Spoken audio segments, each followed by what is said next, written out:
Bonjour, c'est Ursule encore. On est le 17 novembre 2022.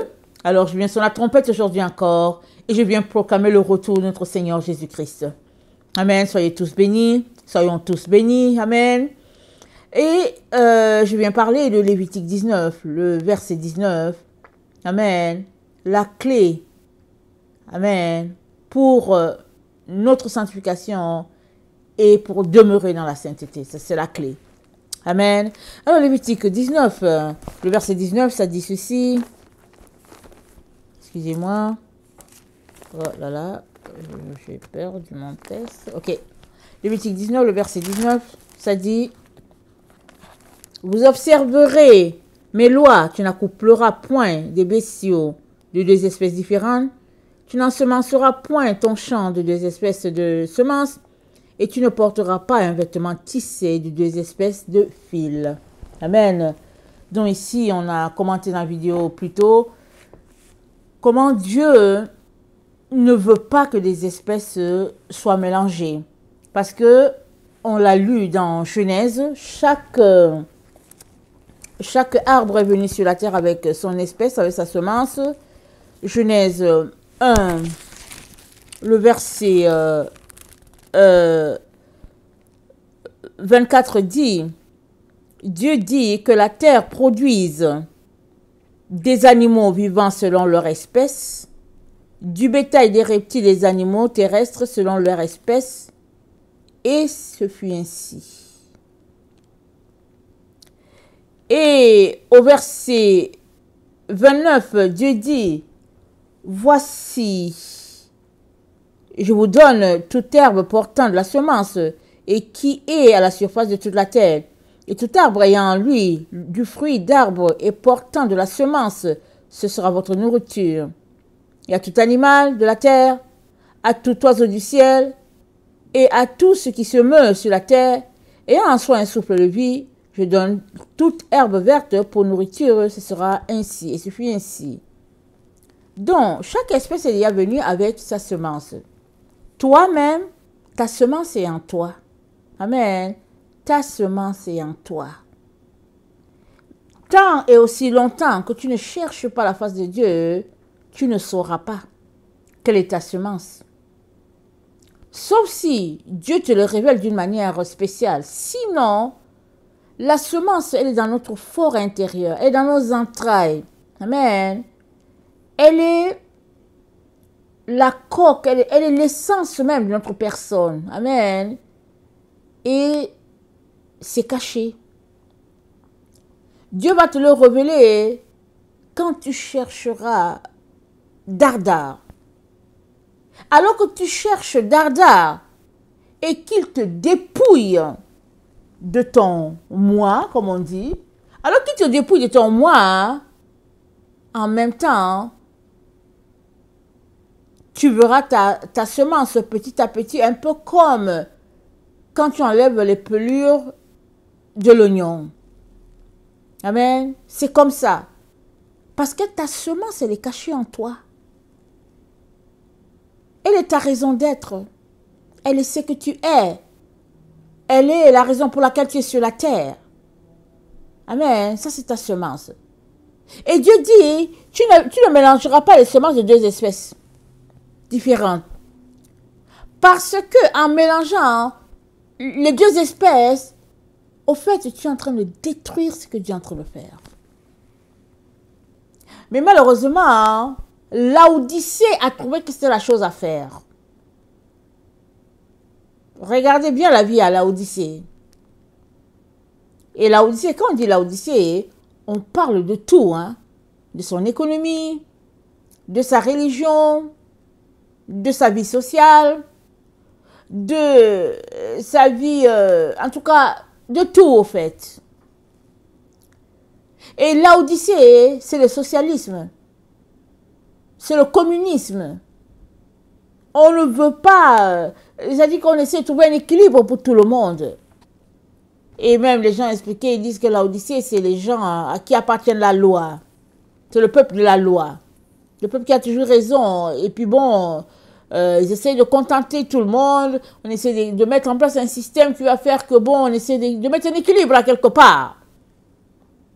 Alors, si on arrive dans une ville, on trouve que, comment on appelle ça?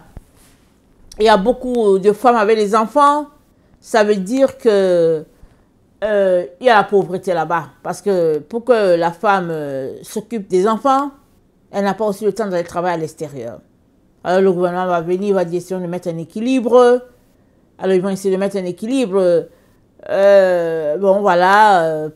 Dans le fond, c'est pas tant pour aider la femme et les enfants, hein, mais c'est pour mettre cet équilibre là, pour les statistiques, pour en tout cas, juste parce que le système est comme ça. Mais notre Dieu, amen, nous a créé chacun pour être différents. Il veut que nous soyons différents parce que nous sommes la solution à quelque chose sur cette terre. Dieu t'a envoyé pour quelque chose. Il ne t'a pas envoyé juste pour que tu trouves l'équilibre avec ton mari, avec ta femme, que tu trouves l'équilibre avec ta vie d'église, que tu trouves l'équilibre avec ta vie de travail, que tu trouves l'équilibre dans ton école. C'est pas pour ça que Dieu t'a envoyé pour trouver l'équilibre avec les gens. Mais non. Tu trouves l'équilibre avec tes amis, tu trouves l'équilibre. Et puis de toutes les manières, dans toute situation d'équilibre, il y a toujours une personne qui va dominer, qui va écraser l'autre. Parce que c'est comme ça. Il y a toujours une personne qui va s'élever de là, qui va se distinguer comme le leader et va écraser les autres et puis va mettre une norme là, qui va faire que le groupe va fonctionner avec une telle norme. Mais Dieu nous a appelés à être différents, amen, afin que sa gloire soit vue sur la terre. Il nous a appelés chacun différents et il nous a unis à Abraham. Mais il faut que on travaille, amen, cherchant sa face pour savoir la raison pour laquelle nous sommes sur la terre. Alors, Lévitique 19, le verset 19, nous amène à réaliser que, en tout cas, Dieu ne veut pas qu'on mélange les choses que lui, il a créées. Il ne veut pas. Il ne veut pas qu'on touche à ce qu'il a créé et puis pour gâter, il ne veut pas. Il veut que vous laissiez ça comme ça, il ne veut pas. Ne touchez pas. Alors que tu ne mélanges pas deux espèces différentes, chaque espèce va pouvoir s'élever. Amen. Chaque espèce va pouvoir s'élever pour produire son fruit. Or, si tu veux trouver un équilibre, si tu veux, comment on dit ça, les mettre ensemble, alors finalement, tu n'as ni l'un ni l'autre. Et puis, si tu arrives à trouver un fruit au milieu, le fruit est corrompu, il n'est pas selon Dieu. Voilà la Odyssée. C'est ça exactement la Odyssée, c'est ça notre temps. Quand on voit que quelqu'un essaye de trouver son chemin, on essaie de lui mettre la barrière, il faut trouver l'équilibre, il faut faire l'équilibre, il faut faire l'équilibre. C'est ça la Odyssée. Mais ça, c'est pas dans le principe de notre Dieu. Amen. Notre Dieu nous appelle tous à remplir, à accomplir notre mission sur la terre. Peu importe la raison pour laquelle, peu importe, comment on appelle ça, les obstacles sur notre chemin. Il va nous aider, n'est-ce pas, à passer les obstacles. Mais il nous encourage à vouloir trouver la raison pour laquelle nous sommes sur la terre. Voilà pourquoi il nous dit de ne pas mélanger des espèces différentes. Voilà. Alors,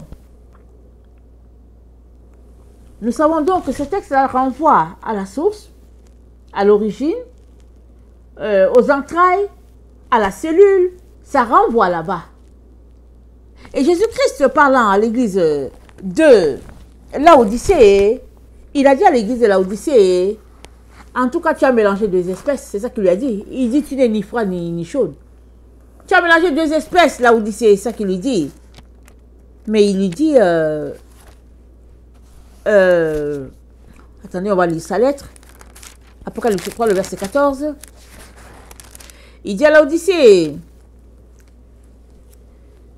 écrit à l'ange de l'église de Laodicée, ainsi parle l'Amen, le témoin fidèle et véritable, le principe de la création de Dieu.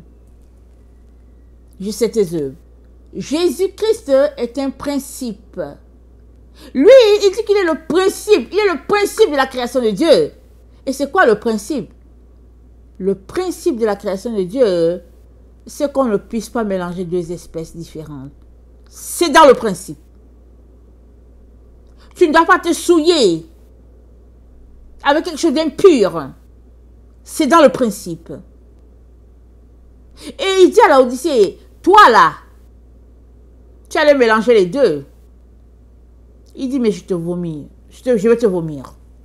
Tu peux être sûr de ça, je vais te vomir, Laodicée. À moins que tu te répandes là, de l'équilibre que tu cherches à mettre entre deux espèces là, à moins que tu te répandes, Laodicée, tu ne vas pas arriver. Je vais te vomir. Parce que ça ne fait pas partie de mon principe de création.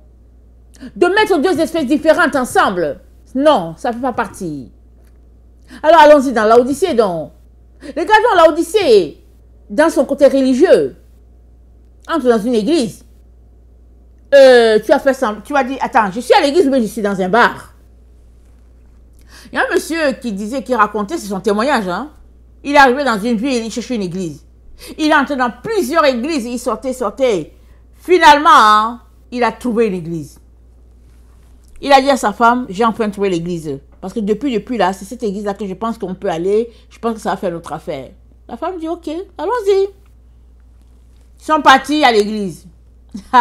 Dès qu'ils arrivent à l'église, l'enfant de 4 ans a piqué une crise devant la porte. L'enfant a dit qu'il n'entre pas. Non. L'enfant a crié. L'enfant a dit qu'il n'entre pas. Il a tout fait. L'enfant a frappé les pieds. Ils ne sont jamais entrés dans l'église. Ils sont repartis. L'église, il dit, mais on est... Attends, comment il a dit ça? Voilà, c'est la première fois que la femme allait avec l'enfant. C'était noir. Tout était sombre. Un jour aussi, on avait voyagé.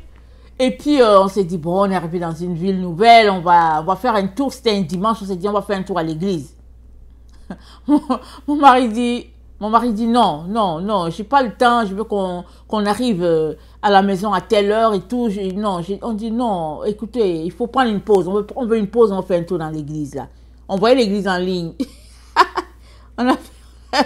On a pris une pause, on s'est arrêté quelque part, on a pris le repas, on a dit ok, quand on va sortir de l'église, on aura juste le temps de s'asseoir dans la cour, faire un pique-nique et tout. Vraiment, voici nos plans. On arrive, c'était quand même grand, ok, c'était grand. Alors on nous orientait, tu peux entrer par-ci, tu peux entrer par-là. On arrive à l'église, on est là, tout est noir. Maman, je suis là, je dis bon, ça va commencer et tout. Et puis les gens commencent à chanter. Tout est noir. Je ne sais pas pourquoi ils n'allument pas. Tout est noir. On a fini le culte, tout était noir. Mais vous savez la bonne partie? La bonne partie de ce qui s'est passé, c'est qu'il n'y a jamais eu de lecture de Bible. Excusez-moi que je parle comme ça. Il n'y a pas eu de lecture de Bible. On était étonnés. Donc la bonne nouvelle était qu'il n'y avait pas de message. J'étais sous le choc. J'en revenais pas qu'il y ait sur cette terre-ci une église aussi organisée qui prêche et puis il n'y avait pas de lecture de Bible, mais tenez-vous tranquille. Il n'y avait pas le pasteur non plus.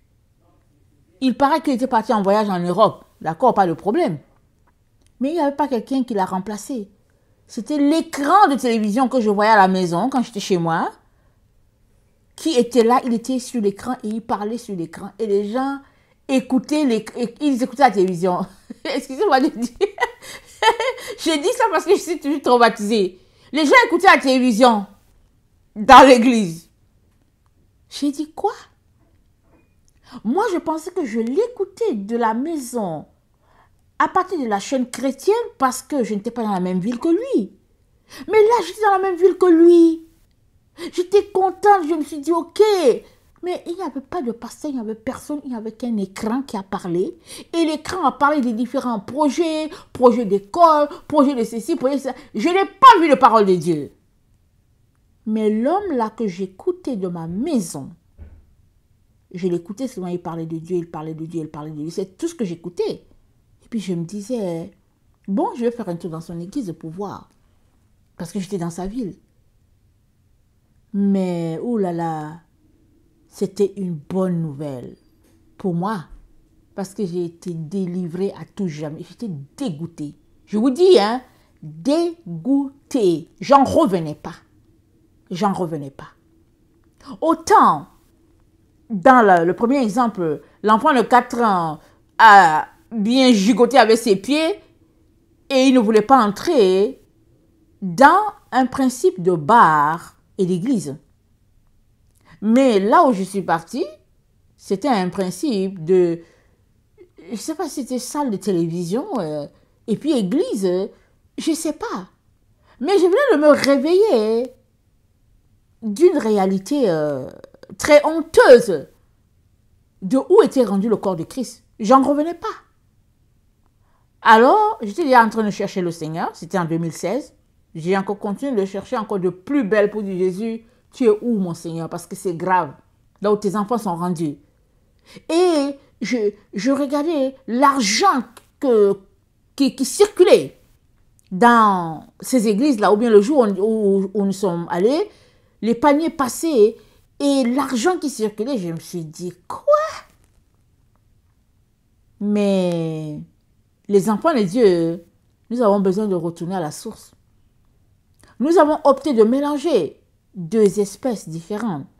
Le monde et puis la vie de Jésus. Les deux ne peuvent pas se mélanger. Voilà pourquoi Jésus-Christ dit, tu n'accoupleras pas 2 espèces différentes. Tu ne sèmeras pas 2 espèces différentes au même endroit, au même spot. Non, non, non, tu ne feras pas ça. Il dit non. Parce que c'est une situation de péché. Parce que tu es en train de créer une espèce que Dieu n'a pas mis en place. Voilà pourquoi quand les anges déchus sont allés vers les filles des hommes, qu'ils ont eu des enfants avec eux, ils ont enfanté des géants, amen, eux ils se sont dit que leurs enfants allaient retourner à Dieu.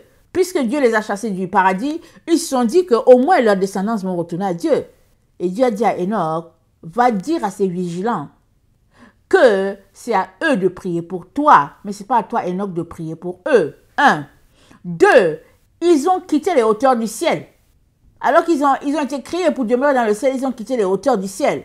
Et que leur faute va demeurer, qu'ils ne vont jamais venir devant Dieu. 3. Que leurs enfants qu'ils ont voulu avoir là, avec les filles des hommes, ils seront sur la terre comme des esprits de mal. Et puis chaque fois qu'ils meurent, ils vont juste errer là. Leur esprit va juste errer sur la terre. Ce sont ces esprits-là qui errent depuis des siècles et des générations, qui font que si tu marches dans le mal, alors ces esprits vont entrer en toi. Voilà pourquoi Dieu nous dit d'être saints, d'être purs. Parce que les esprits des anges déchus, ils sont là, ils rôdent sur la terre. Quand ils meurent, on les enterre, mais l'esprit, il est là, ça plane sur la terre. Et puis donc, voilà comment notre monde a été corrompu. Et notre Dieu dit, soyez saints. Ne mélangez pas des espèces différentes. Gardez-vous à ce que Dieu a établi, afin de ne pas corrompre la création de Dieu et de ne pas ouvrir les portes à l'ennemi. C'est ça que Dieu est en train de nous dire. Et 1 Colossiens 1, le verset 15 nous dit ceci de notre Seigneur Jésus. Ça dit, le verset 13, il nous a arrachés au pouvoir des ténèbres et nous a transférés dans le royaume du Fils de son amour. En lui, nous sommes délivrés, nos péchés sont pardonnés. Il est l'image du Dieu invisible, premier-né de toute créature, car en lui tout a été créé, dans les cieux et sur la terre, les êtres visibles comme les invisibles, trône et souveraineté, autorité et pouvoir, tout est créé par lui et pour lui. Il est, lui, par devant tout, tout est maintenu en lui, et il est, lui, la tête du corps, qui est l'Église. Il est le commencement, premier-né d'entre les morts, premier-né d'entre les morts, afin de tenir en tout, lui le premier rang.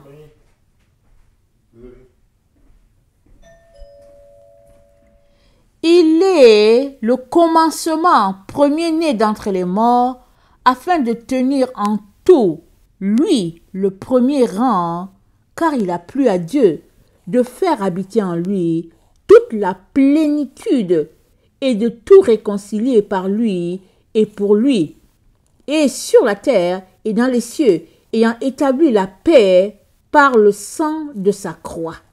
Amen. Donc, je vais m'arrêter là. Alors, Jésus-Christ, il est l'image du Dieu invisible. Amen. Et il est le premier de toute la création.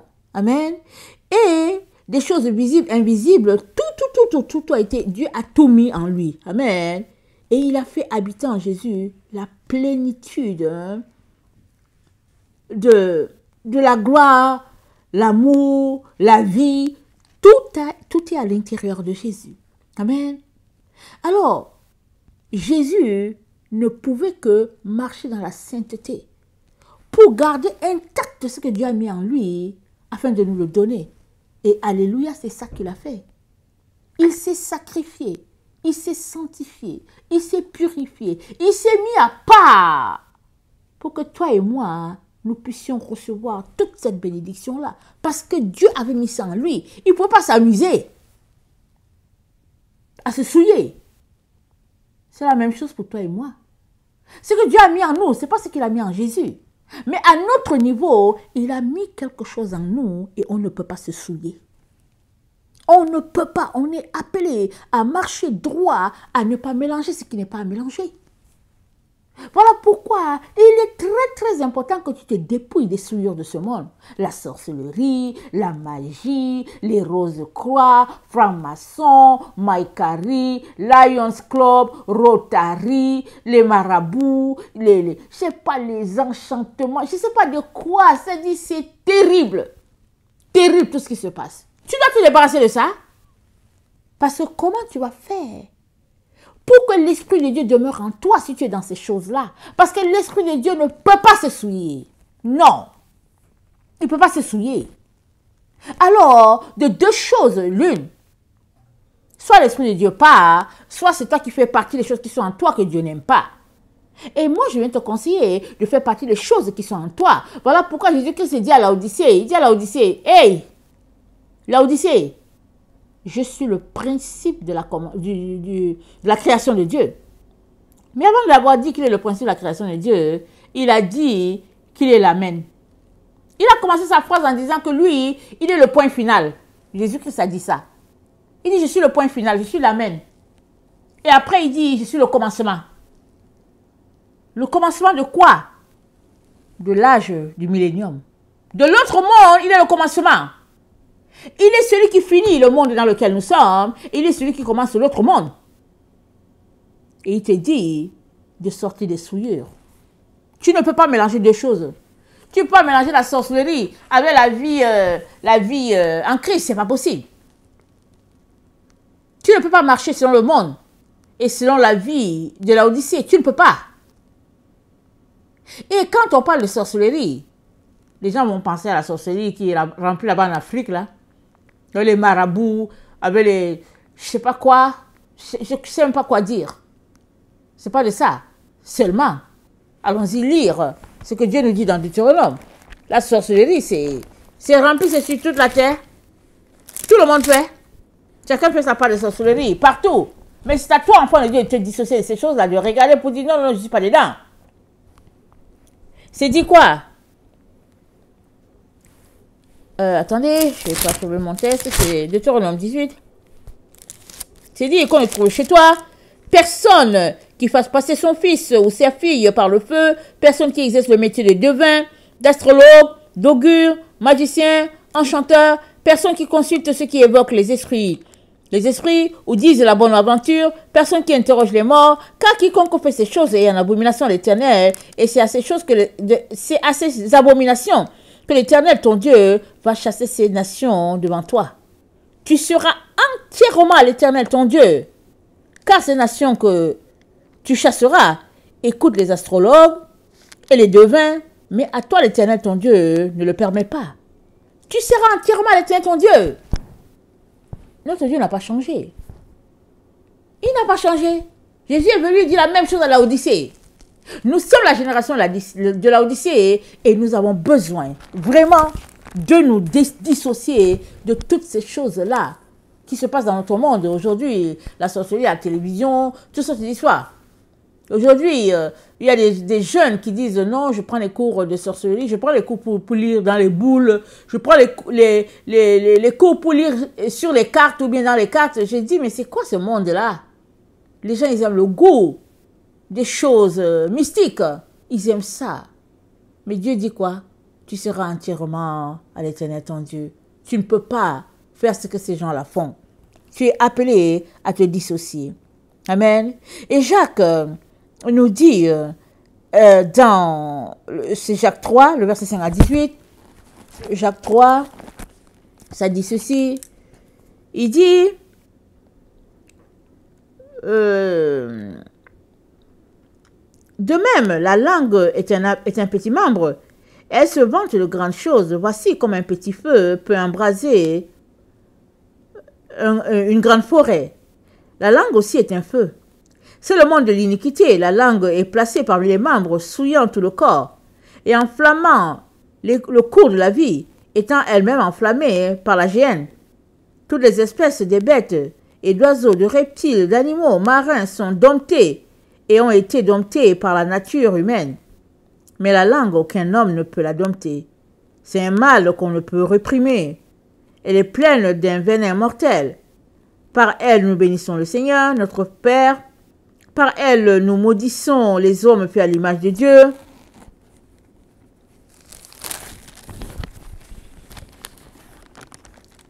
De la même bouche sortent la bénédiction et la malédiction. Il ne faut pas, mes frères, qu'il en soit ainsi.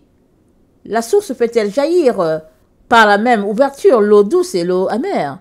Un figuier, mes frères, peut-il produire des olives et une vigne, des figues?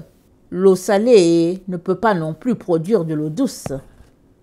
Lequel d'entre vous est sage et intelligent, qu'il montre ses œuvres par une bonne conduite avec la douceur de la sagesse?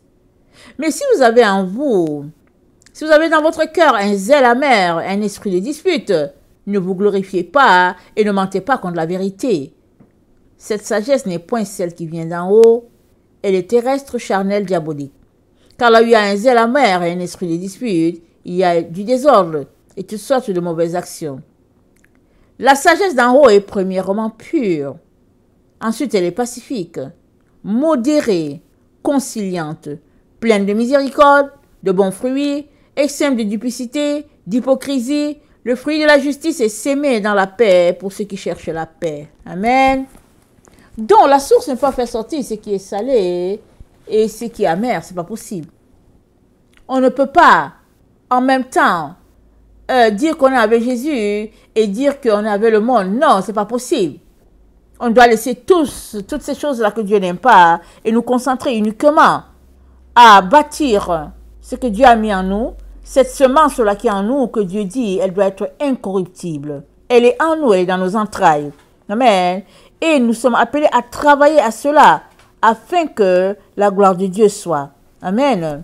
Dans Proverbe 5, le verset 15, il est dit ceci. Dans Proverbe 5, le verset 15, il est dit ceci.